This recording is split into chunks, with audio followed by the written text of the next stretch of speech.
기경계 하겠습니다. 생긴 아이도 아니고 소멸아이도 거무도 아니고 영혼도 아니고 오는 것도 아니고 가는 것도 아니고 다른 것도 아니고 같은 것도 아니고 영기법을 가르치신 분 완전한 깨달음을 얻으신 부처님들 가운데 가장 훌륭한 설법자인 당신들의 용의를 기원합니다.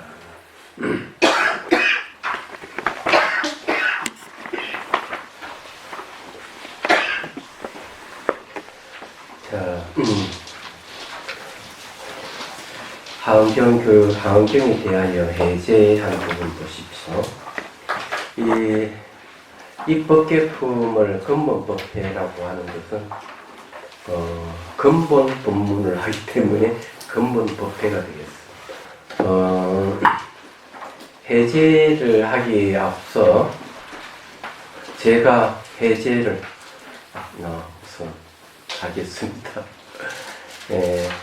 그 무비스님 해제를 듣기 전에 제가 먼저 해제에 대한 이야기를 하려거려요. 우리나라는 하엄경을 좋아해요. 일본어 묘부민화경을 좋아하고 중국은 원각경을 좋아합니다. 그 왜 하엄경을 좋아하는지는 잘 모르겠지만은 우리나라 사람들에게 잘 맞는 것 같아요. 그래서 하엄경을 이야기하고 있지 않을까? 이런 생각을 합니다. 하엄경의 내용에 대해서 자 얘기를 좀 하죠. 특히 이 법계품에 대해서 우리는 깨달음 속에 우리는 살고 있어요. 깨달음 속에 살고 있으면서도 우리는 깨치지 못한 중생으로 살아가고 있는 게 우리들입니다. 선제동자도 똑같아요. 깨달음을 이제 여러 가지 이름이 있거든요. 열반경에는 열반이 깨달음의 내용이 되겠습니다. 원각경은 원각이 깨달은 내용이 되고요. 반야경에서는 공성이 깨달은 내용이 됩니다. 그러면 하엄경은 법계가 깨달은 내용이 되겠습니다. 내용은 다 다른 것 같은데 말만 다르지 다 똑같은 겁니다.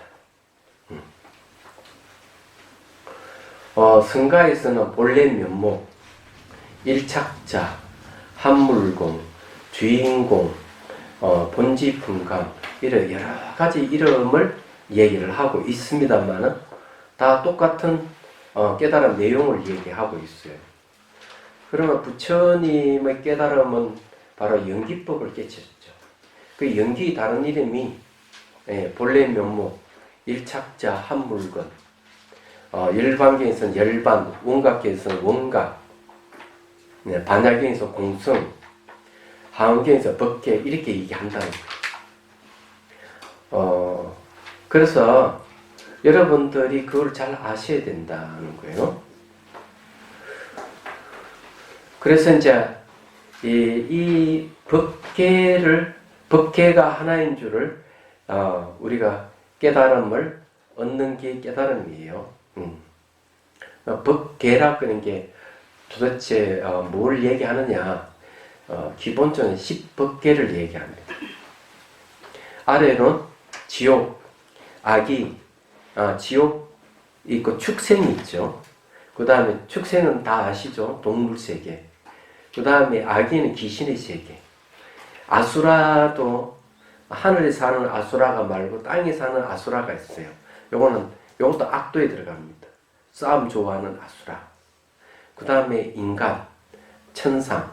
그럼 요건 남녀가 있는 곳이고 고통이 있는 곳이고 윤회가 있는 곳이 6개의 세계예요. 고위에 이제 깨달음 세계가 있어요.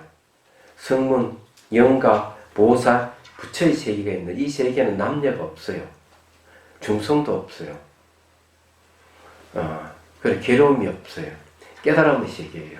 다 합하면은 10법계가 되는 겁니다. 10법계가 알고 보면 하나의 법계다. 이렇게 대승기신론에서는 얘기를 합니다. 자, 그러면 이제 이 법계에 대한 얘기를 한번 해보죠. 선제도공자가 53선지식을 찾아서 갑니다. 첫 번째 선지식이 문수보살이죠. 마지막 선지식도 문수보살이에요. 문수는 지혜의 보살입니다. 우리는 이 선지식을 찾아간다는 것은 구도행각을 하는 게 바로 선제동자입니다. 그러면 수행을 하러 간다면 적어도 4가지가 충족되어 있어야 돼요. 첫 번째, 수행하기 하는 이유는 괴롭기 때문에 수행하는 겁니다. 삶과 죽음의 고통에서 벗어나기 위해서 수행을 하는 거예요. 그것이 수행의 출발이 되겠습니다. 그리고 53선지식을 찾아다니는 것은 그 53선지식이 전부 다 깨달은 이들이죠. 마음을 깨친 이들이에요. 이분들을 찾아다니는 것은 바로 수행의 방향이 되겠습니다. 수행의 방향은 바로 괴로움의 원인을 찾아서 괴로움의 원인을 제거하는 데 그 목적이 있기 때문에 그래요. 53선지식을 챙겨내서 나의 괴로움을 없애기 위해서 찾아다니는 거죠. 그리고 이제 수행의 목적지는 뭔가 하면은 마지막에는 법계가 되겠습니다. 법계는 열반이 다른 이름입니다. 열반이 다른 이름인데 열반은 번역하면 불사, 죽지 않는다는 거죠. 생로병사가 없는 걸 얘기합니다. 그러면 결국 괴로움이 없는 걸 얘기합니다. 태어나고 죽고 하는 것이 없어요. 늙고 병드는 것도 없어요. 죽음이 없다는 얘기입니다. 그게 목적지예요. 도달하는 방법은 뭐냐 하면은 53선지식을 만나서 거기서 배우는 겁니다. 그게 도달하는 방법이에요. 그래서 수행의 출발은 괴로움이시고 수행의 방향은 53선지식이기 때문에 수행 단계도 53단계가 있다고 맞는 얘기예요. 줄이면은 4단계의 깨달음이 있어요. 범부의 깨달음, 어린아이 수준의 깨달음, 어른 수준의 깨달음, 궁극의 깨달음. 범부의 깨달음은 무지를 얘기하고요. 어린아이 수준의 깨달음은 성문 영각의 깨달음을 얘기하고, 어른 수준의 깨달음은 보살의 깨달음을 얘기하고, 궁극의 깨달음은 붓다, 부처님의 깨달음을 얘기하는 겁니다.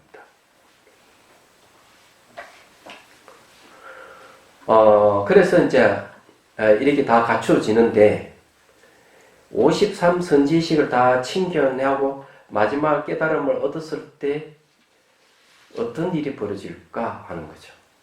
자, 이런 것을 단적으로 잘 얘기해주고 있는 경전이 법화경이에요. 법화경 신의 품에 보면 집 나간 자식에 대한 얘기를 하고 있습니다. 어릴 때 집을 뛰쳐나가서 부모들이 아이를 찾기 위해서 백방으로 노력해도 찾지를 못했어요. 10년이 지나고 20년이 지나고 30년이 지나고 40년이 지나고 50년이 지났을 무렵에 이 자식은 이 나라 저 나라 돌아다니며 온갖 고생을 다 합니다.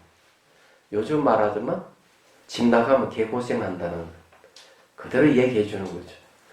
너무 괴롭고 힘든데 50년째 되는 해에 드디어 아버지가 사는 나라, 아버지가 사는 도시, 아버지가 사는 집 앞을 지나가게 됩니다. 그러다가 대문을 통해서 아버지를 쳐다보게 되죠. 아버지는 여러 사람들과 단소하고 있는데 거지가 자기를 쳐다보는 순간 같이 눈이 탁 마주쳤어. 근데 아버지는 알았어. 자기 자식이라 하는 거. 근데 이 아들은 자기 아버지인 줄 몰라. 그래서 아버지가 얼마나 기쁘겠어. 두 사람을 보내 제 애를 데려오느라. 근데 잘 차려입은 사람을 도로 쫓아오니까 겁이 난 거야. 잡히면 이제 노예로 팔려간다 생각하니까 죽으러 도망가다 탁 잡히니까 너무 놀래가 기절해버리는 거 있죠? 잘 차려입은 사람이 쫓아가는 건 뭐겠어요? 가르침을 얘기하는 겁니다. 가르침. 너무 이 최상승의 가르침을 얘기하니까 놀래가 자빠져 버린 거죠. 그 다음에 이제 두 사람을 다시 오라고 또 다른 두 사람을 보내요. 요원에는 흐름한 옷을 입혀서 보냅니다. 그래 가서 꼬시는 거죠. 아들. 야, 그 집에 가면 그 집 부자니까 품삯을 서내려 준다. 우리 그 가서 일하자. 해가 데려가죠. 집 안으로 들어와서 제일 먼저 한 게 똥그름 치는 일부터 한 거죠. 아버지는 너무 기뻐서 자기도 흐름한 옷을 입고 같이 아들 옆에 같이 일을 하고 흐뭇해 하는 거죠. 아들이 집에 돌아왔으니. 근데 아들은 자기 아버지인 줄 몰라. 세월이 지나서 이제 집안을 그러니까 집사가 된 거죠. 모든 일을 관장하는 사람이 돼서. 그 어느 날 이제 아버지는 이제 임종을 맞이하고 그 도시에 유명한 인사들 다 모아서 그 아들에게 얘기를 합니다. 저 아이가 이름이 아무개 누구고 어릴 때 집 나가서 돌아온 아이라고 얘기해요. 그때서야 아들은 아버지를 알아버린 거예요. 그리고 아버지에겐 엄청난 유산을 물려받게 되죠. 그건 자기가 그 집 주인이 되는 겁니다. 이게 뭘 의미하겠어요? 마가섭이 부처님께 얘기한 내용이에요. 집 나간 것은 무지에 의해서 집을 나간 거죠. 어리석어서 집을 나간 거예요. 개고생하는 것은 어리석음이 있으면 번뇌가 일어나서 고통스러워한다는 거죠. 너무나 괴롭기 때문에 자신도 모르게 기소본능이 있었던 거죠.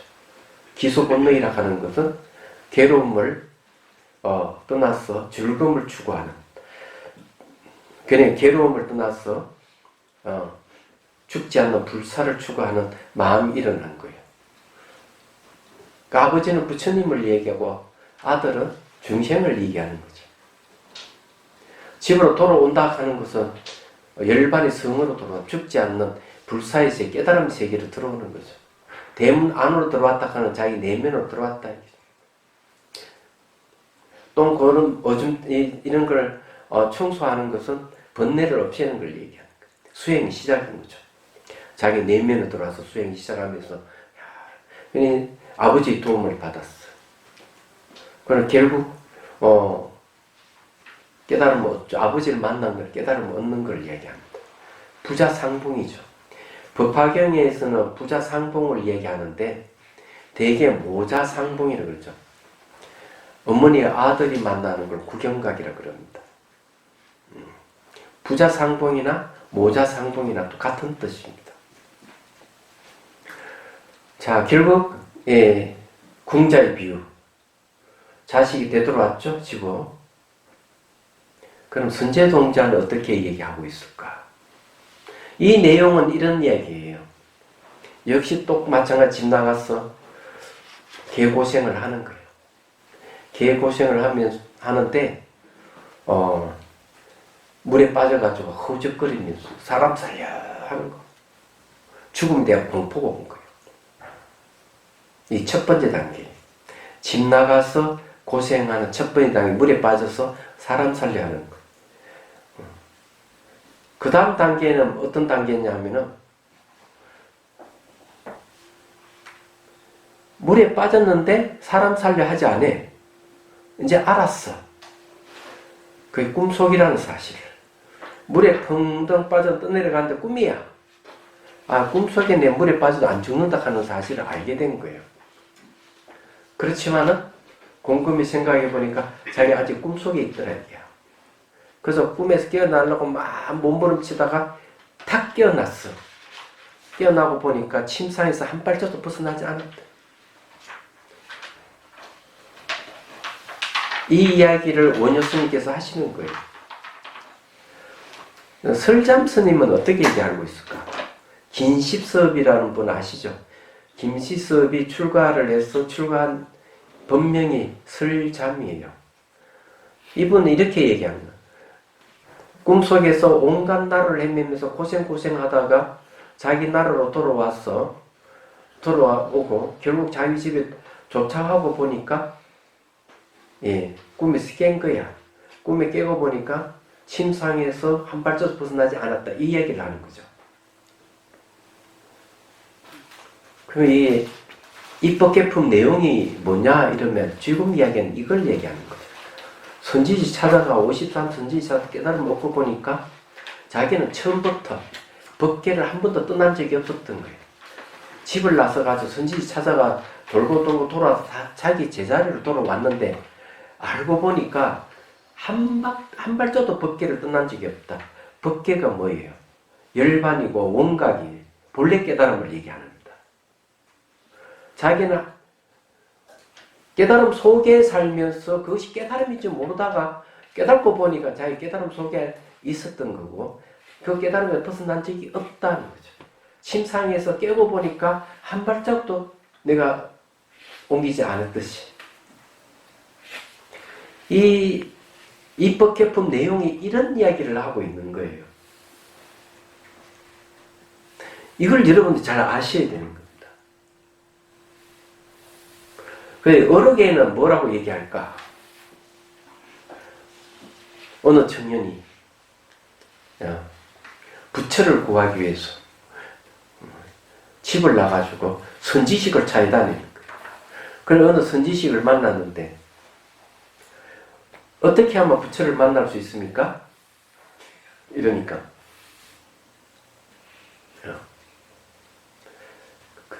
이렇게 얘기를 하는 거예요. 신발을 거꾸로 신고 달려오는 사람이 바로 부처다. 그래 그 말을 듣긴 들었지만은 여전히 그게 무슨 뜻인지는 몰랐던 거예요. 그리고 선지식 탐방하고 아무 소독도 없이 털레 집으로 10년 넘게 처음으로 집으로 들어왔는데 노모가 신발을 거꾸로 신고 쫓아오더라는 거지. 똑같은 얘기예요. 또 어록에는 이렇게 얘기합니다. 뭐라고 얘기하는가 하면 봄을 찾아러 그렇게 헤매다가 봄을 찾지 못하다가 집으로 돌아오니까 봄이 천마에 걸려있더라. 지금 가을이잖아요. 그래서 이런 걸 딱 한마디로 선사들이 뭐라 하는가 하면은 선저동자에게 딱 한마디 이런 얘기예요. 여러분들이 다 선저동자들이죠. 소를 타고 소를 찾는구나. 법문이 그런 법문이에요. 소를 타고 있으면서 소를 찾고 있는 격이다. 선제동자가 53 선지 찾아서 공부를 하지만은 자기 본래 깨달음 속에 있으면서도 따로 깨달음을 찾아다녔으니 소 타고 소를 찾는 격이 된 것이죠.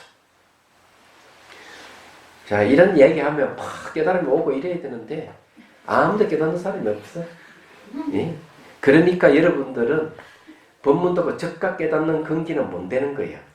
법문 듣고 즉각 깨닫는 사람들은 전부 다 상근기인데 그네들은 전생에 부처님이나 보살이나 아라한이 만났어. 아라한을 만났어. 공양 올리고 서원을 세웠던 사람들이요. 그런 분들은 법문 듣고 즉각 깨닫는 거예요. 초기 경전이 보면 다 나와요. 그게 오르기만 나오는 일이 아니에요. 그렇지 않다면은 법문 듣고 즉각 깨달음 오지 않는다면은 우리는 한 중근기 정도 된다고 생각해요. 그래서 이제 처음부터 하나하나 밟아가면서 쉽게 말해서 54 선지식을 찾아다니면서 배워야 되는 거예요. 그게 정상이 맞는 거죠.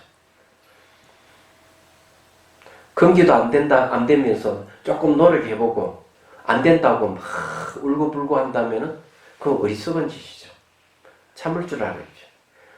깨달을 수 있는 조건이 안 됐으면은 그 조건을 만들려고 노력하는 게 중요한 거예요. 이 생이 안 되면 다음 생에 깨달을 걸 기약을 해야 되겠죠. 그게 중요한 거예요. 그래서 모래는 복과 지혜를 갖춰야 된다.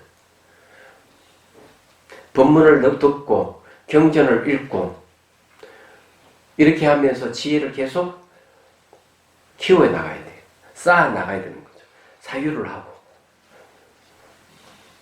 그 다음 수행을 해가면서 또 한편으로는 복을 많이 지어야 돼요. 남에게 많이 베풀고 이렇게 해서 복을 계속 쌓아가야 되는 거예요. 복은 울타리 같은 역할을 지어서 바깥에서 오는 장애를 막아주는 게 복이에요. 내가 수행하고 싶어도 못하는 이유가 복의 힘이 없으면 수행을 못해요. 뭐 하려고 그러면 자꾸 무슨 일이 생기고 방해가 되고 그래 복을 많이 지어야 되는 이유가 거기 있는 거예요. 그래서 지혜가 있어야만이 번뇌를 없애고 깨달음을 얻을 수가 있어요. 그래서 부처님은 복과 지혜를 다 갖추신 분, 양족전이라는 말을 쓴 이유가 그게. 그럼 여러분도 15분 동안 오늘 복을 많이 지었죠? 네, 좋은 일이에요.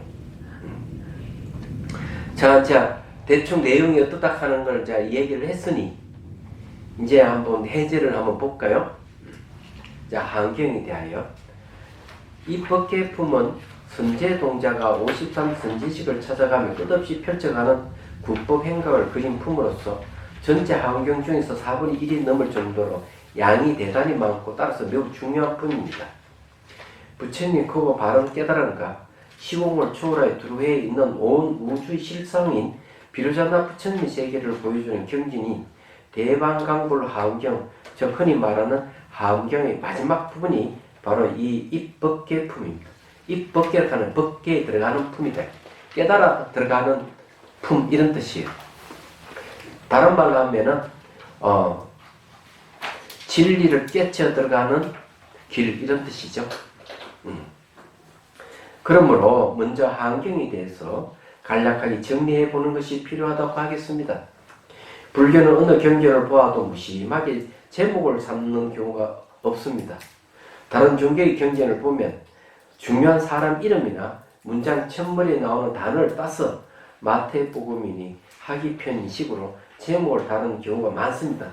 그러나 불교에서는 경전의 전체 뜻을 요약하여 제목에 다 함축시켜 놓았습니다. 그러므로 제목만 봐도 그 경전에서 가르치는 내용을 대부분 짐작할 수가 있습니다. 대방강불 하엄경의 글자 하나하나에 담겨있는 뜻은 다음과 같습니다. 절대적으로 크고 대조, 표준대에 변함이 없으며 그 방자입니다. 모든 것은 널리 포함하고 인생과 우주 삼란만상을 깨달은 사람이 되며 마음속에 온갖 능력을 한껏 꽃을 피우며 온 우주의 사물 하나하나마다를 이 아름다운 부처의 꽃으로 장엄하고 이런 절대적인 진리를 담아내는 것이다 라는 것입니다. 대방강불 하엄경을 이런 식으로 얘기를 했네요. 뭐 옛날에 저기 두고 경우선사는 대자 대돌보 대를 보통 얘기하죠. 방정하다고 얘기하는 거는 이렇게 나무를 씌워서 집에 방정한 것, 그 넓은 것, 뭐 이런 식으로 설명을 하는 부분이 있더라고요. 자, 그런데 이제 여기서 주목해야 될 부분이 꽃 화자가 있죠. 꽃은 두 종류의 꽃이 있습니다. 자, 법화경의 꽃은 연꽃이죠. 그것은 꽃이 피면서 바로 열매를 맺는 게 연꽃이에요. 그런데 하엄경의 꽃은 자파꽃입니다. 연꽃도 포함되지만 또 한편으로는 꽃이 피고 난 뒤에 꽃이 이제 질 때 열매를 맺는 걸 얘기하는 거죠. 꽃이 피면서 같이 열매를 맺는 게 아니에요. 그래서 하엄경의 꽃은 자파꽃이라는 겁니다. 자, 꽃을 피는 거는 여러분 잘 알다시피 깨달음을 뜻하는 것이지만 열매를 맺는 건 뭐겠습니까? 수행의 결과를 얘기하죠. 수행 결과를 얘기하는데 다른 말 하면 보리심이라고 얘기합니다. 꽃이 피고 그 다음에 열매를 맺는 걸 보리심에 비유하는 거예요. 보리심이라고 하는 것은 위없는, 그러니 일체 모든 중생을 다 구제하고자 하는 마음을, 그 염원을 얘기합니다. 그게 하나예요. 두 번째는 내가 위없는, 그러니까 중생을 구제하려면 위없는 깨달음을 구해야 된다는 거죠. 왜? 실력이 없기 때문에 실력을 키우려면 하면 중생 구제하잖아요.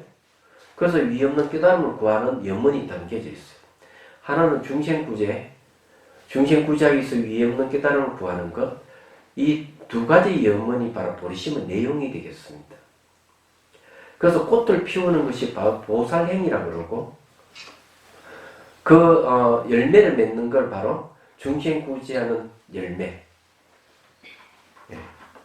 그게 이제 그게 진정한 깨달음이라고 보는 거죠.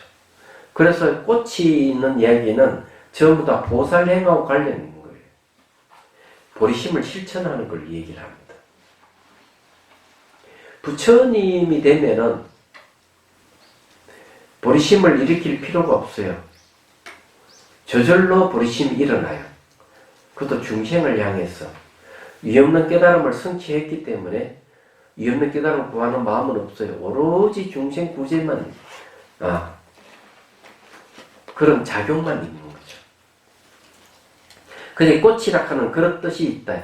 꽃을 피우는 것은 깨달음을 뜻하기도 하지만은 또 한편은 중생 구제하는 게 바로 그 열매를 맺는 것이다. 이렇게 봐도 된다는 거예요. 예.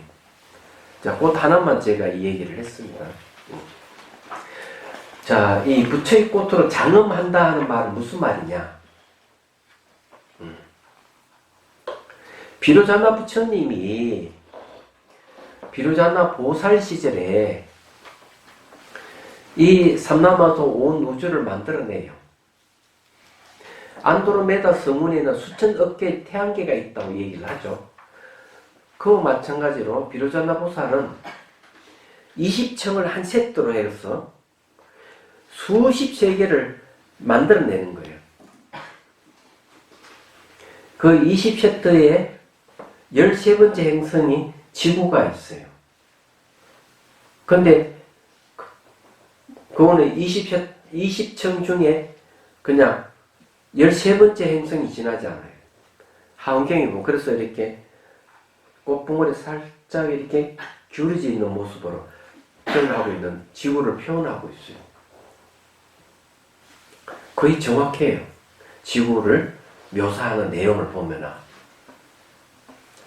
그런데 그런 20층을 수천, 수억 개를 만들어내는 거. 상상도 할 수 없어요. 그 세계를 하장장엄 세계라고 얘기합니다. 꽃으로 장엄되어 있는 세계. 그런 얘기입니다. 그러고는 이제 비로자나 부처님으로 출연하죠. 비로자나라고 하는 바이로차나, 광명이라는 뜻이에요. 비로자나 부처를 법신불이라고 합니다. 바로 여러분의 마음을 얘기하는 거죠. 여러분 마음의 본성을 지혜대 강명, 바이로차나, 강명이에요. 그거 아셔야 돼요. 수행을 하면 그걸 알 수가 있어요. 아, 마음이 빛이구나 하는 거.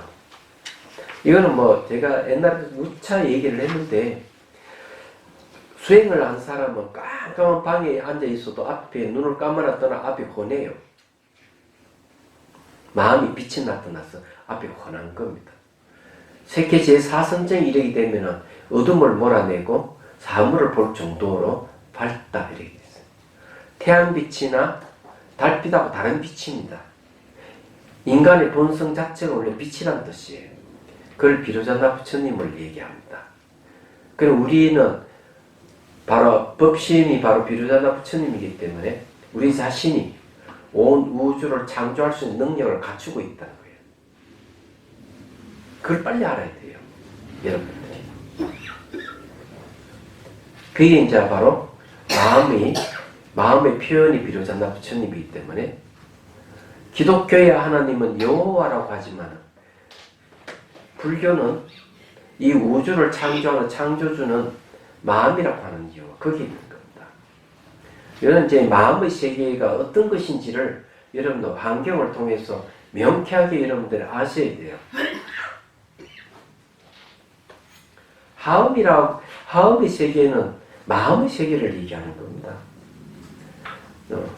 다른 건 아니에요. 자, 그런 걸 이제 이 삼남마도 우주의 광대한 이 세계가 마음이라고 한다면은 여러분들이 안 믿어질는지 모르지만은 정말 맞습니다. 저는 조금만 수행했는데도 불구하고 제가 앉은 자리에서 다 보여요. 자비선삭 한눈에 다 보이고, 저 옛날에 살았던 달람살라에 1년 살았던 달람살라 동네 다 보여요. 1년 살았기 때문에. 내일 서울 가는 서울역도 다 보이고, 강남문도 다 보이고, 거기에, 센터에, 충무로 사가에 있는 그 센터, 그 주위 다 보여요. 동국대에 늘 가서 강의했던 거 다 보여요. 경주 동대도 다 보이고. 물론, 봤던 기억을 보는 것이지만, 사물을 보듯이 보는 거예요. 마음의 크기가 그리 넓어져 있어요. 조금만 공부해도 그런데, 마음의 크기가 무한해요. 그래서 등 허공계를 했어요. 깨달은 마음이 얼마나 크면 허공의 세계가 더 두루하다. 대승기신론에서 그렇게 얘기하는 거죠. 그러니까 법계가 하나인 줄 아는데 10법계가 그냥 하나의 법계예요. 온 삼남 온 우주를 법계라 그러는데 그걸 그냥 딱 꿰뚫어 보는 거죠. 그리고 그 자체가 그대로 법신이라고. 온 우주가 그냥 법신이라고. 이게 바로 비루잔나 부처님 법신이라고 하는 거죠. 지혜의 몸이라 하기도 하고 법의 몸이라 하기도 하고. 도저히 말도 안 되는 소리 같지만은 여러분은 수행해서 마음의 능력을 조금이라도 엿본다면 정말 그렇구나.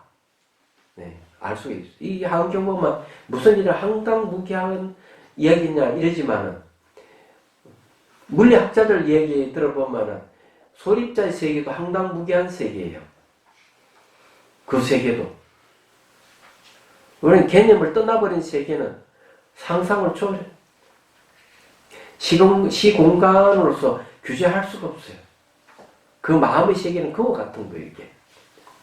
그럼 어쨌든 이제, 우리는 그런 이제 세계에 우리는 공부를 한다고 생각해야 돼요. 자, 본문 봅시다. 하암경은 세 종류의 한문 번역본에 전해지고 있습니다. 먼저 불타 발타라의 가 번역한 게 있는데 418년에서 420년에 걸쳐서 번역한 60하음경이 있습니다. 동진시대에 번역하였다고 해서 진경 또는 먼저 되었다고 해서 구경이라고 합니다. 모두 60권 7처 8에 34품으로 되어 있습니다. 그 다음으로 당나라 695년에서 699년에 실천한타, 이 실천한타는 스님에서 번역된 되어 있습니다. 예, 즉 해학삼장이 번역한 80하음경이 있습니다. 당의 여제 천무구는 대성불교에 깊이 기이하여 불법을 널리 폈는데 60하음경이 미비함을 알고 이를 보완하려고 고심하던 중 우정국에 번번이 있다는 말을, 번번은 산스크리트어본을 얘기합니다. 말을 듣고 그 본가 사람을 모셔오게 하였습니다. 그 사람이 바로 실천한타인데 범어 4만 5천 개송을 가져왔다고 합니다. 축전무는 번역 사업에 지원을 아끼지 않았고 80하음경의 선문을 직접 쓰기까지 하였습니다. 정치적으로는 많은 논란이 있지만은 불교 발전에 기여한 바가 크다고 하겠습니다. 네. 축전무는 여자입니다. 대단해요. 중국 하음종의 제3조 현수법장도 그 번역에 참여했다고 합니다. 당나라 때 번역하였다고 하여 당경 또는 신경이라고 하여 우리나라의 전통 강원에서 교재로 채택하고 있습니다. 모두 80권으로 7처9에 40품을 대별합니다. 제가 1993년도부터 2002년도까지 강당에서 하음경 강의했습니다. 10년 동안. 그것도 80하음경을. 80하음경을 강의하는데 80일 만에 그걸 다 뗍니다. 그러니까 하루 1권씩 떼서 80일 되면 80하음경 떼는 거죠. 다른 강원에는 뭐 몇 권 못 가서 그냥 1년 다 배워 끝나는데 저는 80하음경을 10년 동안 10번을 강의를 했다는 거예요. 80하음경 10번 같으면은 800번 봤다는 소리야. 같은 건데. 안 그래요? 많이 본 거죠. 처음에 이 80하음경을 볼 때는 이 비슷한 구절 내용이 반복해서 나오고 이래서 좀 그렇다 생각했지만은 보석이 한두 개 반짝이는 보다가 해를 거듭할수록 글자 한자 한자가 다이아몬드더라는 걸 알았어요. 글자 한자가 다 다이아몬드예요. 알고 보니까. 대단한 경전이에요. 강의는 어떻게 했을까요? 글을 1시간 정도는 글을 새깁니다. 학인 스님들이. 그러면은 글을 제대로 번역했는지 아닌지를 제가 얘기를 해주죠. 두 번째는 질의응답을 해서 내용에 대해서 질의응답 시간을 갖습니다. 학인 스님들 질문 안 해요. 얘기하지 마. 그래서 어떻게 했느냐? 산통을 만드는 거예요. 3가지를 만들어가지고 이름을 다 적어서 질문하시오 하면 안 하거든? 그러면 흔들어가지고 당첨된 스님에게 제가 질문을 하는 거죠. 얘기하죠. 학인들이 화들짝 놀란 거예요. 제가 질문을 할 줄은 몰랐던 거죠. 그 다음부터 이 질문 받아도 대답을 자기는 머릿속으로 다 할 것 같은 딱 질문을 받으면 대답을 못해요. 강사의 전문이 뭔가 하면 학인 선생님이 마음속에 품고 있는 걸 끄집어내주는 것이 강사가 하는 역할이에요. 그래서 다 질문을. 첫 번째 딱 질문을 못하면 그럼 이제 다른 스님 또 산통을 뽑아가 또 질문을 하는 거죠. 그러면 다른 스님들 긴장하면서 그 생각을 하게 되는 거예요. 그래서 처음에는 잘 못하다가 한 분 넘어가면은 대답하는 게 조금씩 좋아져요. 이제 생각을 하니까. 그래 한 3개월 지나니까 그때서야 대답을 좀 제대로 하기 시작을 하는 거죠. 하여튼 제가 엄청 고생을 시켰어요. 그래서 1권을 강의를 할 때는 적어도 2시간 정도는 질의응답 시간을 주고받고 하는 거예요. 그래서 80권을 다 공부를 했던 겁니다. 글을 제대로 못 새긴다든지 이러면은 전혀 준비가 안 돼 있다 그러면은 그 스님을 죄송하지만 나가 주십시오 하고 강당을 쫓아갑니다. 저는 여지 없어요. 준비가 안 돼 있으면 안 된다는 거죠. 그래서 제가 아주 독한 면이 있어서 여러분들도 그렇게 할까요? 다 넘어갈 것 같아요.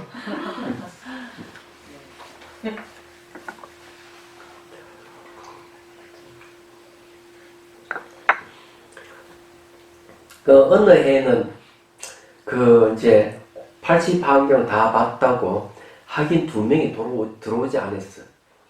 동안 결제 전에 강의가 다 끝나는데 그래도 들어와야 된다 이랬는데 2명이 안 들어왔어. 자기는 80하음경 다 배웠다고. 그래서 제가 바로 얘기를 했어요. 결제하고 2사람 안 도는 사람은 이번에 졸업을 할 수가 없습니다. 그랬더니 2 스님이 와가지고 사죄를 숙고대죄를 안 된다 그랬어요. 내 방 앞에 잡을 갖다 놓고 절을 하기 시작한 거죠.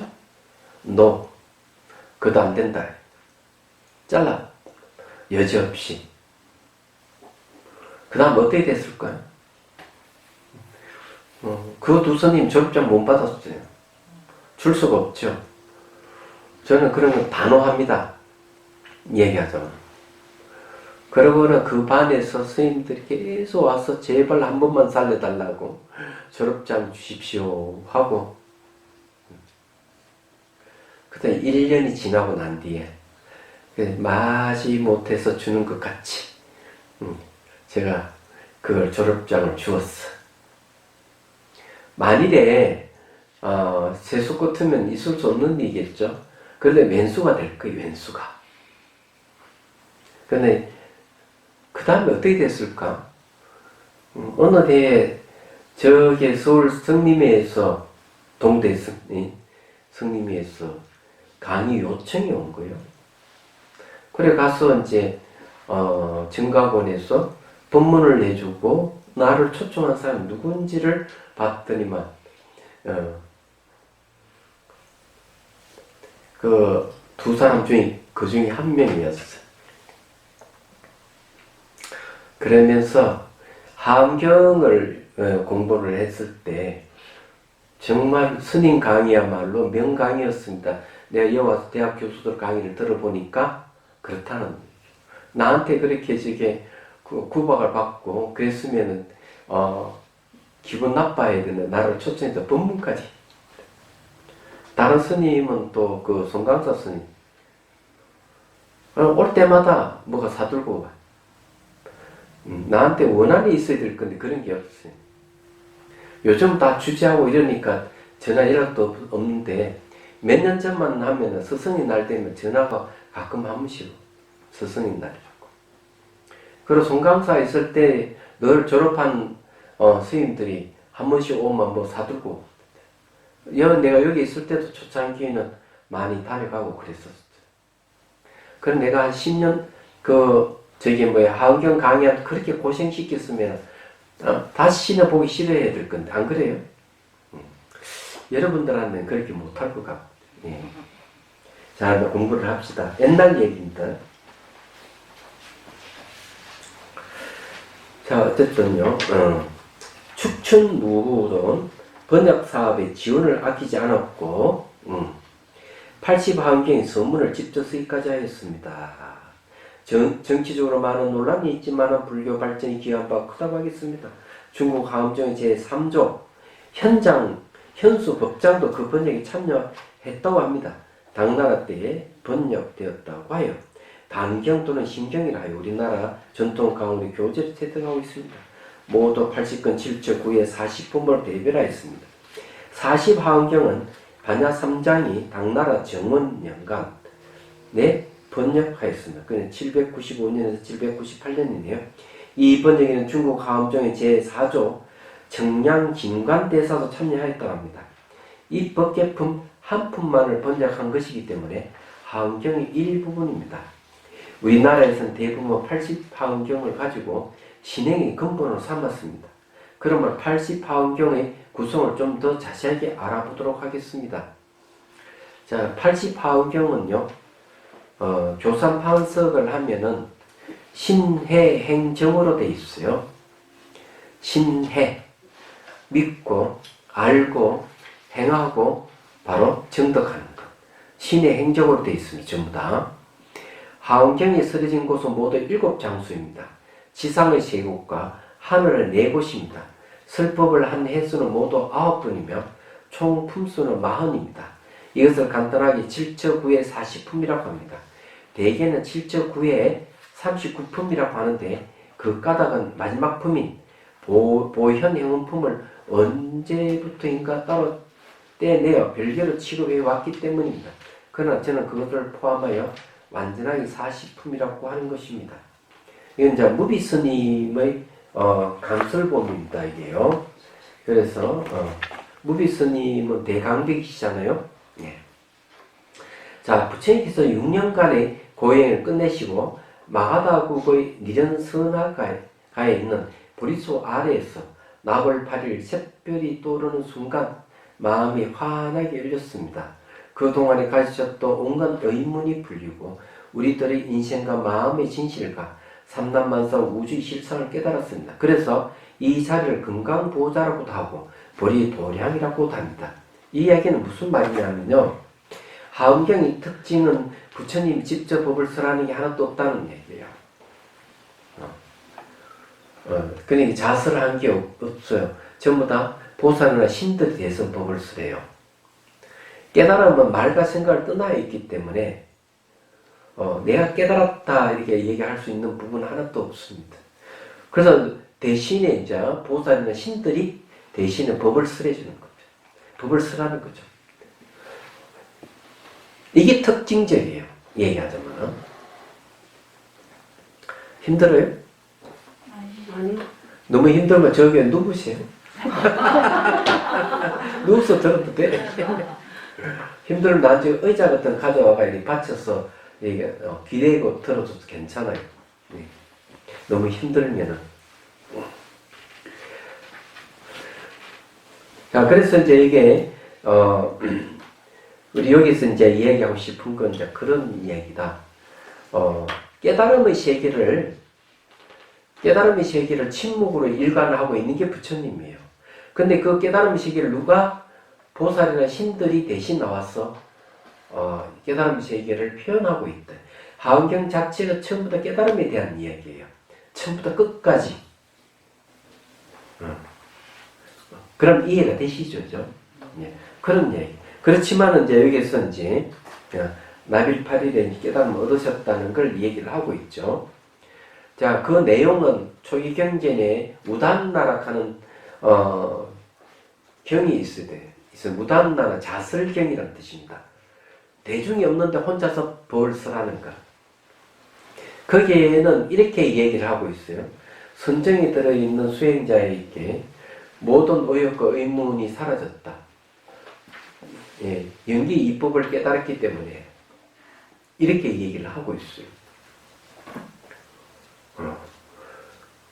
색볼 보고 깨달았다는 게 아니에요, 사실은요. 네. 그 이제 선정에서 이제 깨달음이 일어나는 거예요. 땅에서 깨달음이 일어나는 것도 하늘에 깨달음이 일어나는 게 아니에요. 사람 속에서 깨달음이 일어나는 게 아니고 딱 한 군데 선정이라 하는 그 장소에서 깨달음이 일어나. 선정은 마음의 고요함이잖아요. 선정에서 깨달음이 일어났다 이런 말이에요. 선정이라 하는 건 마음의 명경지수와 같은 것. 밝은 거울과 맑은 물 같은 그런 상태가 되면은 삼남만사의 모든 게 다 비치잖아요. 그러면 진실이 거기서 드러나는 거죠. 거울에 비치는 그것은 전부 다 환영이잖아요. 그래서 일체 모든 것은 환으로 깨뜨려 본다는 뜻이에요. 그러면 깨달음이 오는 겁니다. 자, 그 다음에 이제 봅시다. 그래서 이 자리를 금강보좌라고도 하고 보리도랑이라고도 합니다. 부처님 계산을 깨닫고 난 뒤에 가장 먼저 하은경을 37일 동안 설했다고 전통적으로 교상 판석합니다. 그러면 깨달음 그 보리도량에서 온 우주의 진리 당체로 변만해 있는 비로자나 부처님의 성부를 그린 것이 제1의 설한 6품입니다. 세준묘음품, 열애현상품, 보현삼회품, 세계성취품, 화장세계품, 비로자나품으로 전체 하은경의 서론에 해당된다고 하겠습니다. 그 다음 제2회는 보레도랑에서 그리 멀리 떨어져 있지 않는 보강명전에서 설한 6품입니다. 이 2회 설법에서는 제8회 설법까지는 보살이 성불에 가는 과정을 그리고 있습니다. 2회 설법의 각품 이름을 열애명호품, 사성제품, 강명각품, 보살명문품, 정예품, 현수품으로 보살이 성불에 가는 대성 52위 중 가장 기초 단계인 십신에 해당하는 법문입니다. 10가지 믿음입니다. 예. 자, 그 다음에 3회부터는 하늘로 법회가 올라갑니다. 지상에서 이제 지상에서 이제 그 천상으로 올라가는 거예요. 먼저 욕기 6천의 제2천이 도리천궁에 올라가서 한 법문으로 성수미산 정품, 수미정산 개참품, 우리 다 수미산 갔다 오신 분 계시죠? 예, 그 수미산을 얘기합니다. 수미산 꼭대기에서 법을 쓸 때 이 말이에요. 십주품, 범행품, 초발신 공덕품, 명복품의 6품입니다. 대성 52 중 십신 다음의 수행 단계인 십주에 해당되는 내용입니다. 또한 이 도리처는 부처님께서 일찍 이곳에 올라가서 파리질다라수 및 보석전에서 석 달 동안 안가하면서 어머니 마야 부인을 위해 석법을 한 하늘로도 유명합니다. 제4의 설법은 욕기 6천의 제3천이 야마천궁에서 설한 곳으로 성야마천궁품, 야마궁중 개참품, 십행품, 신무진장품의 4품입니다. 이 품의 내용들은 십행에 해당됩니다. 제5의 설법은 욕기 6천의 제4천이 도솔천궁에서 성도솔천궁품, 도솔궁중 개참품, 십회양품의 3품을 설하였는데 십회양에 해당되는 법문입니다. 여러분 예수가 저게 천국에서 설교했다는 소리 들은 적 있습니까? 성경 보신 분 계세요? 없죠? 네, 없을 거예요. 근데 부처님은 천계에 올라가 법을 설했어요. 본문 내용도 남아있네. 이게 바로 환경이에요. 상당히 차이가 있죠. 네.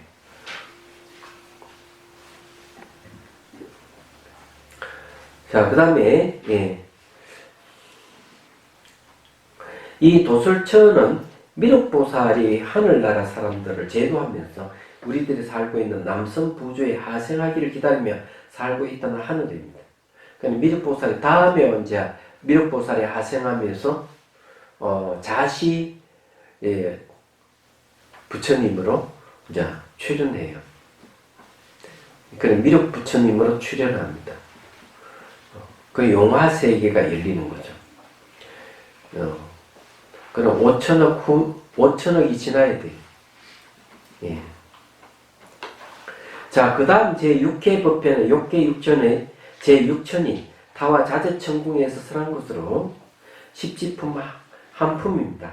타와 자재천은 욕계 6천 중 가장 높은 하늘입니다. 그리고 거의 이 십지품은 이름 그대로 보살의 수행 과정 중에서 그의 성불에 이르러간 십지를 설명하고 있는 매우 수준 높은 품으로 범어로 된 원문이 전하기도 합니다. 또한 하은경이 결집되기 이전에는 십제경이라 불리며 독립된 경전으로서 제재를 잘 갖추고 있습니다. 이게 무슨 말이냐면요. 하은경은 한 번에 다 이루어진 경전이 아니에요.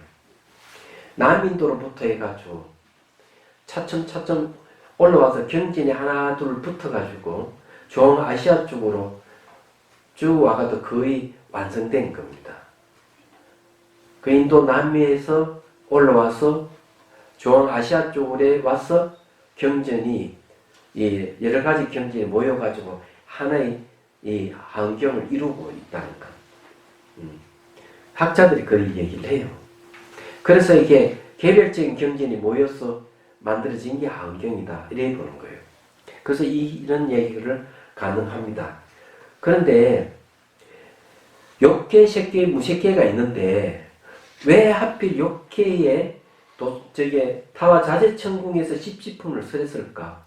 욕계보다 더 높은 색계, 색계는 하늘 18개가 있어요. 18천이 있어요. 아니 그 가서 왜 법을 설하지? 왜 이 욕계의 마지막 품에서 십지품을 품에서 거기서 부처되는 가르침을 왜 할까? 부처님도 부처가 되는데도 욕계의 마지막 하늘에서 부처가 되지. 예. 그렇잖아요. 욕계의 마지막 하늘에서 부처가 되는 게 아니고 색계 제4선장에서 부처가 되네요. 예. 근데 이제 무색계는 들어가지를 않아요. 얘기하자면. 왜 무색계는 정신만 남아있는 세계인데 색계 제4선정에서 부처를 이뤄요. 서가모니 부처님은. 그런데 이제 당연히 이제 욕계 마지막 하늘에서 이제 십지품을 설하는 건 당연하다고 봅니다. 그러면 아라는 색계 초선정의 이 세계 초지의 초선정의 하늘에서 보통 아라한이 되는 경우도 있어요. 그러면 여기서 보면 십지품을 거기 설하는 거는 당연하다고 봅니다. 욕계, 색계, 무색계. 근데 부처님은 왜 색계의 사선정에서 부처를 이룰까 하는 부분이 있어요. 자, 무색계가 훨씬 더 좋은데 무색계에서 부처를 이루면은 색계 중생과 욕계 중생들은 부처님을 못 알아봐요. 형태가 없기 때문에. 중생은 꼭 형태를 봐야 돼요. 형상을 봐야만 돼요. 그래서 색계 제4선정에 거기서 이제 부처를 이루는 모습을 보여주는 거죠. 그러면 무색계 중생들도 부처님을 알아보고 색계나 욕계 중생들도 부처님을 알아보는 거예요. 그렇다는 걸 여러분들이 아시면 됩니다. 자, 그 다음에 이제 봅시다. 제7회부터는 법회 장소 다시 지상으로 내려옵니다. 2회 때와 마찬가지로 다시 보광명전에서 십정품, 십통품, 십인품, 아성기품, 열애수량품, 보살 주처품, 불부사의법품, 열애 십신상회품, 열애 수호 강명 공덕품, 보현행품, 열애 출연품의 11품을 수라했습니다. 이 품들은 성불에 거의 다 이르러간 등각의 지위를 나타내고 있습니다. 8회 법회도 역시 보왕명전에서 이 세간품 한 품을 설하였는데 보살의 수행 계정 마지막 단계 묘각에 해당되는 법문입니다. 묘각이 바로 깨달음이에요. 네. 붓다의 깨달음입니다. 구경각에 해당합니다. 그러므로 2회, 7회, 8회의 모든 세 번을 보광명전에서 설하였습니다. 이상 2회부터 8회 설법까지는 보살의 성불에 가는 과정을 나타내는 대성 52 하나하나 배대를 시킬 수 있으며 전체 하은경이 본론이라고 하겠습니다. 그리고 마지막 9회의 설법 장소는 금강경과 너은경에 설해진 극고덕원입니다. 기타 태자와 극고덕 장자의 지극한 신심이 어우러져서 이룩된 극고덕원은 바로 신라벌 나라의 스다린 숲에 있는 기원정사입니다. 거기서 마지막 두 품인 입법계품과 보현행품이 설해졌습니다. 이 품에서는 선제라는 한 평범한 인간이 성불해가는 과정을 설하는 것으로 이것은 바로 중생이 성불하는 과정을 가르쳐주는 것입니다. 마지막 9회의 설법은 전체 하은경 중에서 결론으로 볼 수 있습니다. 이로써 하은경 80권은 부처와 보살과 중생이 하나도 남김없이 모두 성불하는 진심화를 가르치고 있습니다. 그래서 하은경을 일러 완전무결한 가르치는 뜻으로 일성원교라고 하고 또한 인류가 남긴 최대의 결작이라는 찬사를 하고 있습니다. 미국의 라사가 있죠. 우리나라 라사는 어디 있습니까? 저 고원이 있잖아요. 네. 이건 나로호를 쏘아 올린 거기가 우리나라 라사라고 한다면은 버지니아 주인가 어딘가 미국에 라사가 있죠. 라사의 과학자들이 가장 좋아하는 불경 하음경이랍니다. 왜 그럴까요? 우주에 대한 설명을 하고 있어요. 하음경에서 우주에 대한 얘기를 하니까 나사의 과학자들이 좋아할 수밖에 없어요. 당연한 거예요, 그게. 이 하은경 전체에 대한 얘기를 했고요. 자, 입법계품에 이제 우리가 공부할 입법계품에 대한 얘기를 해제를 한번 들어보도록 하죠. 입법계품의 짤. 입은 들어갈 입이고 법계라 하는 것은 깨달음의 세계를 얘기합니다. 그래서 이 법계에 들어가는 품 이런 뜻이에요. 자, 이제부터는 우리들도 함께 가야 하는 선제동제의 국법을 면밀하게 밝혀놓는 입법계품의 전체 의미를 알아보도록 하겠습니다. 먼저 입법계품이라는 품의 뜻을 하나하나 풀어가도록 보도록 하겠습니다. 들입자, 법법자, 직영계자, 가지품자입니다. 법계에 들어간 품이라는 말입니다. 이게 도대체 무슨 뜻일까요? 우리들은 믿음을 좋아하고 따르려고 하지만 현재 미혹한 상태에 있습니다. 그래서 지금은 비록 중생으로도 새카맣게 미혹하고 있지만 앞으로는 공부를 많이 하여 마음이 밝아져서 깨닫는다는 말입니다. 미혹으로부터 비로소 통달한다는 뜻입니다. 그래 중생의 세계에서 부처의 세계로, 불행에서 행복으로, 깜깜한 마음이 환한 마음으로, 이 언덕에서 저 언덕으로, 실패해서 성공으로 들어간다는 의미입니다. 그래서 이게 이제 들어간다고 하는 것은 그런 거죠. 자, 법계는 간단하게 법의 세계입니다. 즉 진리 세계인 것입니다. 진리 세계는 다른 것이 아니고 바로 우주적인 나인 것입니다. 온 우주와 혼연이 하나가 된 나의 몸이고 나의 마음인 것입니다. 또 본래로 나는 우주와 하나인 존재입니다. 자, 우리가 이제 여기서 착각을 하면 안 되는 게 있어요. 우주가 하나 된 게 깨달음이라고 하면 안 됩니다. 사실 그런 이야기는 경전이 없어요. 여기는 우주 혼연이 하나 된 나의 몸 이놓고 뒤에 가서 주석을 하나 더 달았어요. 우주와 하나인 존재다 이랬어요. 자, 왜 이제 제가 이 이야기를 하는가 하면은 우리는 한 번도 우주와 분리된 적이 한 번도 없어요. 그걸 빨리 알아야 돼요. 부처님 깨달은 내용이 연기인데, 연기라고 하는 말은 상호 의존, 인과 의존이라는 뜻인데, 요즘 말로 하면은 한 번도 분리된 적이 없다 이런 뜻이에요. 그게. 그런데 왜 하나 되려고 해요? 우리가 한 번도 분리된 적이 없다 하는 사실을 깨달으면 되는데 왜 하나 되려고 하느냐? 하나 되면 항상 둘로 나눠지게 돼 있어요. 그래서 여기서 본래부터 우주와 우리는 하나다. 이렇게 얘기를 하는 거예요. 말하자면. 그래 만일에 우주 혼연이 하나 된 나의 몸이고 나의 마음이다. 이렇게만 얘기했으면 내가 욕을 해줄라 했는데 뒤에 딱 본래로 우리는 하나다 이랬기 때문에 욕을 할 수 없게 됐어요. 제가. 무슨 말인지 이해가 되시죠? 자, 그래서 이 법계라는 것은 본래로 이 우주와 하나인 내가 다시 개인과 사회 전체와 나아가 사물 하나하나에 통철에 들어가는 것입니다.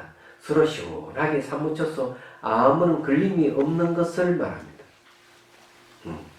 하나 되는 게 아니죠. 걸림이 없는 것은 하나가 된다는 말이 아니에요. 본래부터 분리되어 있지 않다. 그래 본래부터 무해자재하다 이런 뜻이에요. 예. 서로 시원하게 사무쳐서 아무런 걸림이 없는 것을 말합니다. 우리는 개념에 걸려 살잖아요. 예. 얘는 그게 없어요. 우리들의 망념으로서 분별하는 것에 지혜의 작용을 변해가지고 미혹에 속하지 않고 그리하여 어디에도 거지함이 없는 그런 지혜의 경계를 요달하는 것이 법계에 들어가는 것입니다. 한마디로 딱 이야기하면 지혜가 있으면 바로 깨닫는다 이런 이야기예요. 지혜에 의해서 깨달음이 일어난다는 겁니다. 여기는 지혜의 경계를 요달하는 게 법계에 들어가는 것이다 이랬습니다. 그럼 지혜의 내용이 뭐냐 이게 지혜의 내용이. 지혜의 내용이 바로 연기, 무상, 공성 이런 거예요. 그래 현대말로 하면은 매 순간 변하는 것, 그게 무상이죠. 연기는 상호 의존하는 것. 시간적으로 변하고 공간적으로 상호 의존하니까 내자는 실체가 없는 것, 그게 공이라는 뜻이에요. 그것이 바로 지혜의 내용이에요. 이거의 다른 이름이 이제 무상, 연기, 공 이름의 다른 이름이 이제 여기서 말한 법계, 원각 이런 말들이에요. 그렇지만 지혜의 내용이기도 하죠. 자, 지혜라고 하는 것, 깨달음이라고 하는 것 자체는 어디에 매이고 의지하고 있지 않습니다.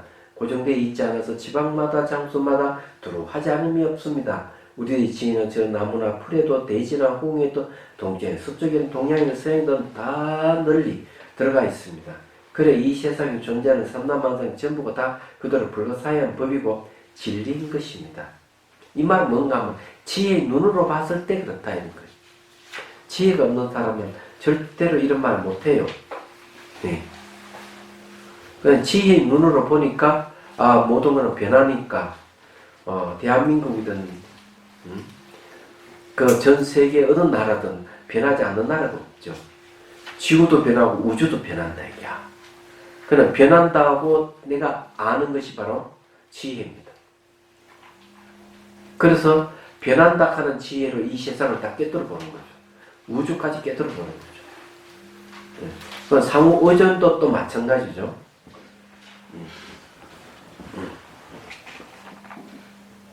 상호 의존이라고 하는 것은 인간이 몸과 마음이 서로 의존하고 있고, 인간의 이 집이라든지 바닥을 의존하고 있죠. 공기를 의존하고 있고, 나무를 의존하고 있고, 공간을 의존하고 있고, 사람을 의존하고, 자연을 의존하고 있죠. 지구를 의존하고 있고, 우주를 의존하고 있어요. 그래서 의존한다 하는 것은 온 우주가 다 공통되는 현상이에요. 그게 지혜의 내용이에요. 얘기하자면. 그래서 이제 지혜가 생기면은 세상을 깨뜨려 본다는 말인데 그런 이야기예요. 무상으로 깨뜨려 보고 상의존으로 깨뜨려 보고 실체가 없는 공으로 깨뜨려 본다는 그게 지혜예요. 그래서 이제 그런 겁니다. 그러면 우리가 법이라고 하는 것은 보이고 들리는 이 모든 세계 다 법이라고 이야기하는 거예요. 법이라고 하는 말은 무상하게 변한다는 것. 상호 의존하기 때문에 법이라고 하고 내재한 실체가 없고 공이라고 해서 법이라고 하는 거예요. 법이라고 하는 말 그런 뜻이에요. 모든 존재에 공통되는 걸 다 법이라고 하는 거예요. 네. 그래서 그걸 알고 있는 게 바로 지혜입니다. 지혜의 내용이 무상, 연기, 공, 법 이런 것들이죠. 그럼 바꿔서 이야기하면 뭡니까? 법하고 지혜는 동일하다는 얘기예요. 알고 보면 딱 그래 되잖아요. 다 그래서 깨뜨려 본다는 거죠. 그래서 전신법요에 보면은 향격선사가 마음밖에 법이 없고 법밖에 마음이 없다 이렇게 하는 거죠. 그럼 삼남만성 온 우주가 법인데 삼남만성 온 우주가 그대로 마음이라는 뜻이에요. 자기 마음, 다른 사람 마음은 다 똑같은 마음. 자, 그런 것이 이제 가슴에 와닿지는 않겠지만, 저하고 이제 공부를 하면 이제 어느 순간 가슴에 와닿기 시작할 거예요. 자, 그런 식으로 여러분들께 강의를 하려고 합니다. 자, 우리 몸에 있는 그 많고 많은 모공 하나하나마다 다 장엄한 불 세계가 있고, 또 끝이 없고 거지 없이 많고 많은 이 세상이 미진마다 다 부처가 있고, 부처의 세계가 있고 진리가 있습니다. 그래서 지혜와 범부로 따로따로 떼어놓는 것도 없이 한 몸입니다. 그래서 이게 호공 안에 수많은 중생이 살고 있고 요 안에 물 안에 수많은 중생이 살고 있다 이런 이야기예요. 그러면서 그 중생 세계 속에서 수많은 세계가 또 존재하는 거예요. 그래서 중중무진에 그래요. 그것도 다음이 없다 이 세계가 끝이 없다. 그게 연기의 세계입니다. 공성의 세계고 연기 다른 데는 법계라고 하는 겁니다. 또 붙여서 법계, 연기 이런 말을 하는 거죠. 그래서 여기서 그 얘기입니다. 그래서 지혜와 범부로 따로따로 떼어놓는 것도 없이 한 몸입니다. 늘 들어왔듯이 환경에서 이것은 진리이고 이것은 저것은 진리가 아니다라는 그런 분별이 없습니다. 이것과 저것으로 분별할 것이 없으므로 상입해 있는 것입니다. 서로서로 들어가 있습니다. 상적, 상입이입니다. 상입은 서로 들어간다. 서로 상자니까. 예. 상적이라 하는 둘이 아니다. 서로가 둘이 아니다. 이런 뜻이에요. 그러면 이게 무슨 말인지 잘 모르죠. 그럼 상입에 대한 얘기를 하죠. 아니, 상접에 대한. 상적이라 하는 것은 여러분하고 저하고 한 공간 속에 같이 있잖아요. 같이 있는 건 상적이라는 거죠. 적하는 건 둘이 아니다. 이런 뜻이에요. 상입이라 하는 건 뭐냐면은, 자, 서로 들어가는 거는 바로 이 물 같은 걸 넣으면 들어가는 거예요. 그 몸을 흡수되잖아요. 이거는 상입이에요. 그 다음 여러분들이 요 방 안, 여기 홀 안으로 들어왔다는, 그래 이게 들어온 걸 얘기합니다. 상입이에요. 그래서 상적이라고 하는 거는 공간적인 의미가 있고요. 상입은 시간적인 의미가 있는 거예요. 시간과 공간의 의미를 갖고 있는 거예요. 그게 상적, 상입이다. 이걸 다른 말로 하면은 연기라는 말씀. 연기. 연하여 일어난다. 연하여 일어나는 게 어떤 게 있는가 하면은 여러분들 결혼해가 애가 태어났잖아요. 부모가 연해서 아이가 태어난 거잖아요. 그걸 다 연기라고 하는 거죠. 씨앗을 땅에 심으면은 어때요? 흙과 씨앗이 만나가지고 싹이 돋아 오르는 거죠. 그죠? 흙하고 씨앗이 서로 연해가지고 싹이라 하는 일어나는 그게 연기잖아요. 이건 사실을 얘기하는 것이지 현실을 얘기하는 거예요. 우리 그런 걸 많이 보잖아요. 주변에. 건물이 같은 한 공간에 이렇게 같이 서 있는 건 상적이라고 하는 거고 먹어서 섭수되는 건 상입이에요. 얘기하자면. 그래 어렵게 생각할 필요는 없습니다. 자, 그래서 땅하고 주먹으로 내 책상을 내리치면 그것에 따라 온 우주 법계가 흔들리고 진동이 퍼져갑니다. 아니 탕 하는 소리를 만들어낼 것도 없습니다. 마음 한번 움직이면 그것 따라 온 우주를 내렸다 할 수가 있습니다. 내가 미시하기로는 미전에 통하고 거대하기로는 우주가 사무쳐서 대소의 소견이 없어집니다. 이게 무슨 말인지 모르시죠? 그죠? 그럼 제가 쉽게 얘기를 해드리죠.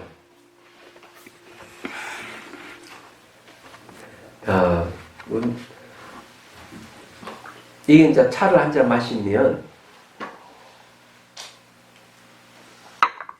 맛이 있어요, 맛. 음식도 맛이 있어요.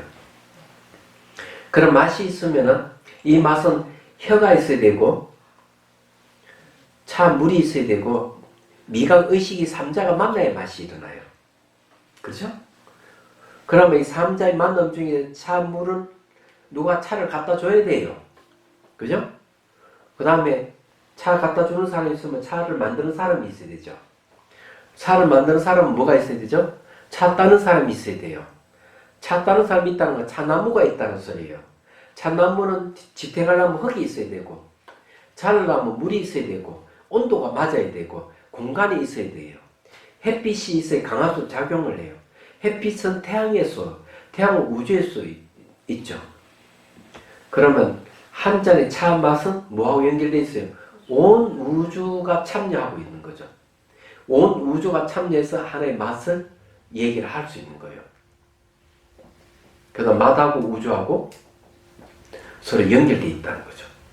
그럼 맛이 없으면 우주가 없는 거고 우주가 없으면 맛이 없는 거예요.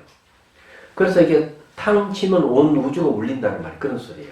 내가 차를 탕 마신다 하는 거는 온 우주가 관여하고 있다는 얘기예요. understand? 그 어려운 얘기가 아니에요, 이게. 이런 얘기예요. 여기는 뭐 대단한 것 같이 헛맹랑한 얘기 같지만 헛맹랑한 얘기가 아니란 말이에요. 저기에 되고 집사부 일체락하는 프로에 보면 법륜 스님이 등장한 적이 있어요. 사부로. 그래서 그 뭐 이승균이 뭐 양누근이 해가 그 연예인들이 이제 어디 가는가 하면 비닐하우스에 채소를 따로 갔어. 그러니까 문제를 내는 거죠. 법륜 스님이. 채소의 하나를 가꾸려면 몇 사람이 필요할까요? 여러분 생각에 몇 사람이 필요합니까? 보통 한두 사람이면 된다고 생각하지만은 채소가 하나 가꾸시려면 수많은 사람들이 관여하고 있다는 거죠. 그래서 얘기하는 게 그거예요. 그 이제 출연자들이 한두 명 이러다가 생각해 보니까 아니 많은 사람 이렇게 얘기할 수밖에 없는 거. 왜? 그릇물 주려면은 퇴비를 주려면 퇴비 공장이 있어야 되고 그렇잖아요?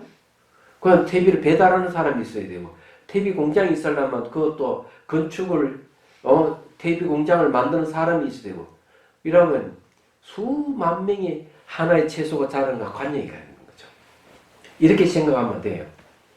여러분 현재 내가 존재하는 거는 부모님 덕에 부모님 위에 또 부모님 계시고 그러니까 아버지 위로 부모님, 그 위에 또 부모님, 또 어머니 위로 부모님, 그 위에 또 부모님, 부모님. 그래 10대까지 그 솔로 올라가면은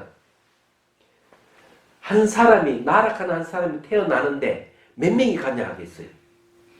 1억 명 이상입니다. 1억 명 이상이 1억 명 이상이 한 사람이 태어나기 위해서 힘을 쓴 거예요. 10대까지 그 솔로 올라가면. 그러니까 여러분 존재라고 하는 게 보통 존재가 아닌 거예요.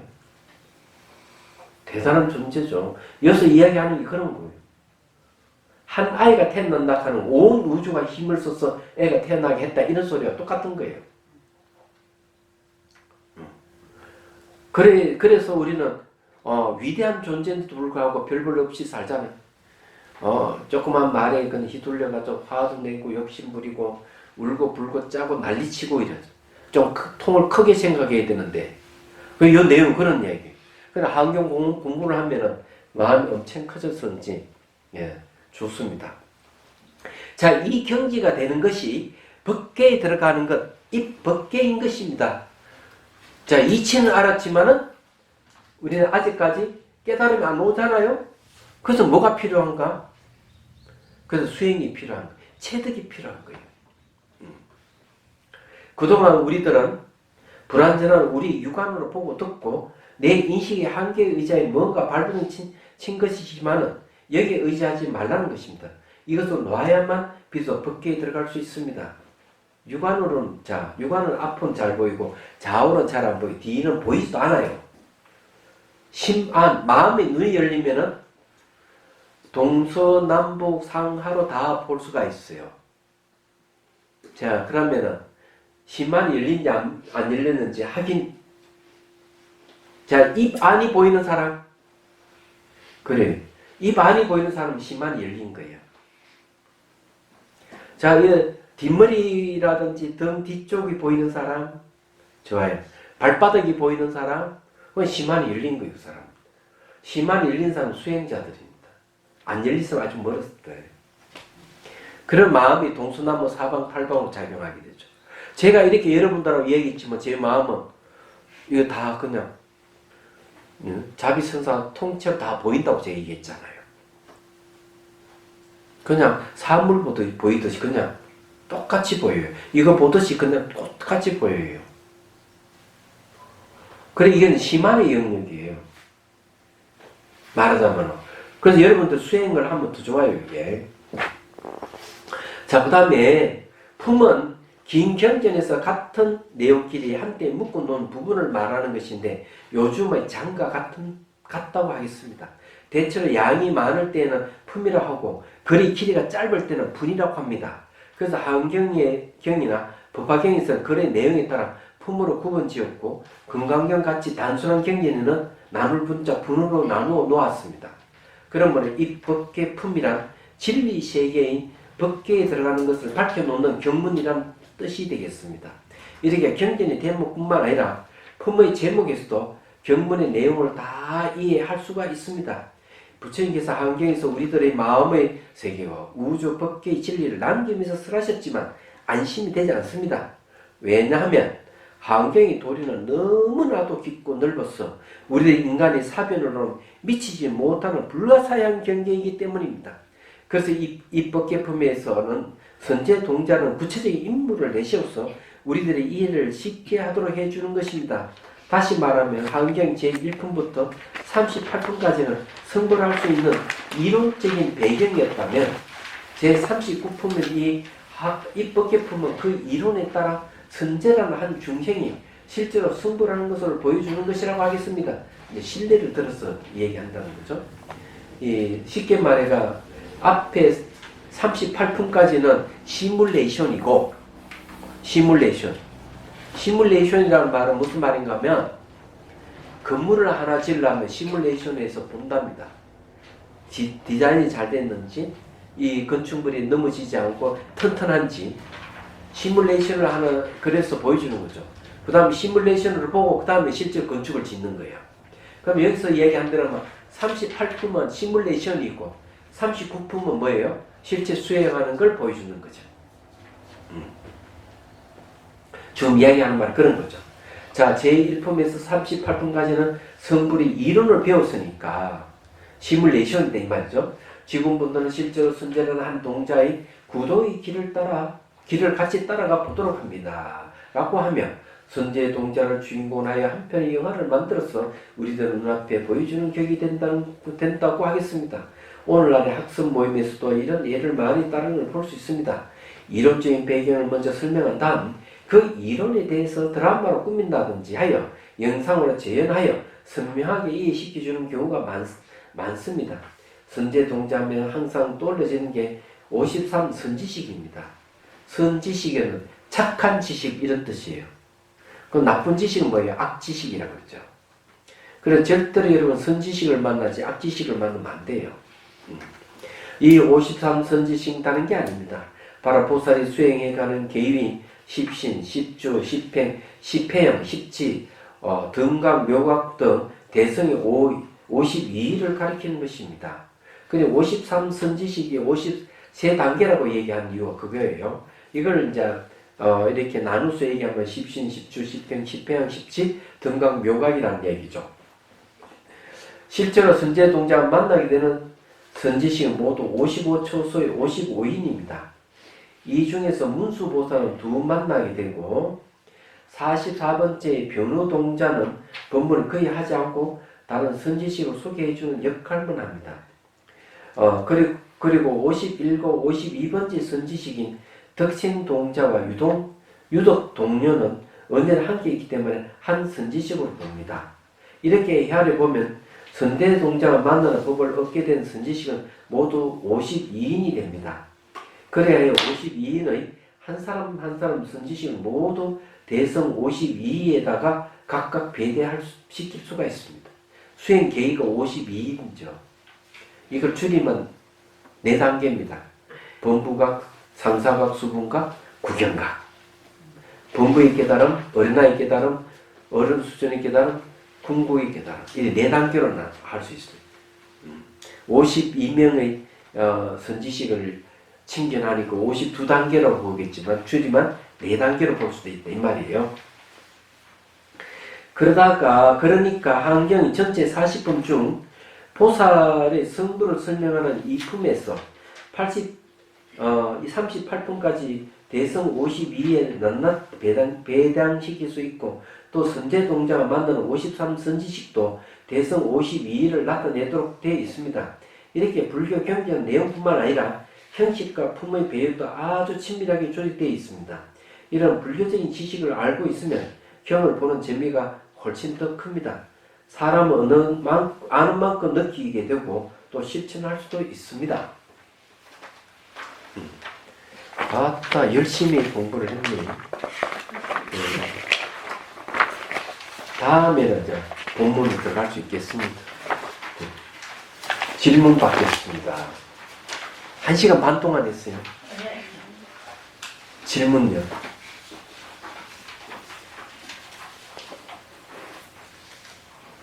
뭐 어려운 거라든지 또 이해가 안 된다든지 또 알고 싶은 거 이런 걸 질문하십시오.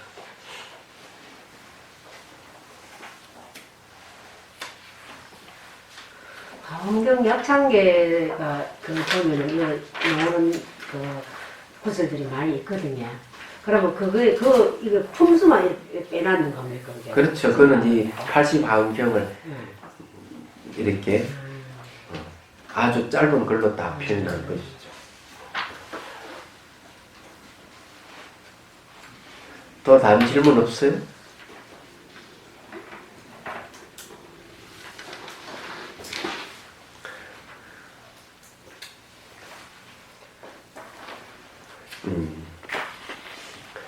하여튼 열심히 이제 뭐 질문 없는 걸로 생각하고 열심히 공부하도록 하겠습니다. 다음에는 이제 뭐 얼마 없으니까 해제를 보고 그다음에 근무 법회를 들어가도록 하겠습니다. 그리고 여기 내용을 보면은 상상할 수 없는 이야기들이 굉장히 많기 때문에 여러분들이 상상을 굉장히 풍부하게 해줄 것이라 생각하고 또 거기에 대해서 여러분들이 의문을 가질 수 있는 부분은 엄청 많으라 봐요. 그래서 되도록이면 이제 질문거리도 많을 것이라 생각하는데 되도록이면 제가 논리적으로 왜 그렇게 되는지를 다 설명해 드리려고 해요. 그래서 이제 미리 이제 이 책을 한번 미리 보고 의문 나는 점을 이렇게 적었다가 저한테 질문을 해주시면 쪽지를 주신다면은 더 좋지 않을까. 이 질의응답이 많으면은 훨씬 내용이 풍부해지거든요. 예. 제 속에 뭐가 들었는지 알 수가 없어요. 질문해야만 튀어나와. 그런 거예요. 그래서 저도 기대를 합니다. 진짜 몇 년 만에, 아니, 20년 만에 환경을 보는 것 같은 그런 느낌이 드네요. 20년 만이죠. 2002년도부터니까 20년 만에 다시 환경을 보는 건데 굉장히 새롭게 생각하고 아마 20년 전의 강의 때보다는 20년 후의 강의가 훨씬 더 깊이가 있지 않을까 저는 그렇게 생각을 합니다.